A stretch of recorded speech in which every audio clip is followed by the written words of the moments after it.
અને 150 રૂપિયા થઈ ગઈ છે। કેટલી હતી? 100 હતી ને 150 થઈ ગઈ છે।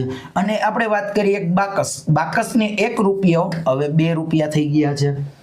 હું તમને જો એવું પૂછું કે મિત્રો મને એ કયો કે આમાં સૌથી વધારે ભાવ વધારો કેમાં થયો છે, ભાવ વધારો વધારે પ્રમાણમાં ભાવ વધારો કેમાં થયો છે, તો તમે ડાયરેક્ટ જોઈને કહો સર અહીંયા તો ખાલી 1 જ રૂપિયો વધ્યો છે, પણ અહીંયા તો 50 રૂપિયા પ્લસ થઈ ગયા છે। કેટલા? 50 રૂપિયા।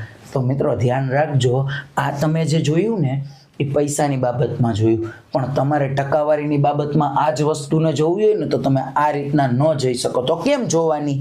તો કે તમારે એમ જોવાની કે અહીંયા 100 રૂપિયા હતા અને 150 રૂપિયા થયા ને, તો એનો મતલબ 50 રૂપિયા, 100 એ 50 રૂપિયા વધ્યા, મતલબ એમ કહી શકાય કે 50% કિંમત વધી ગઈ।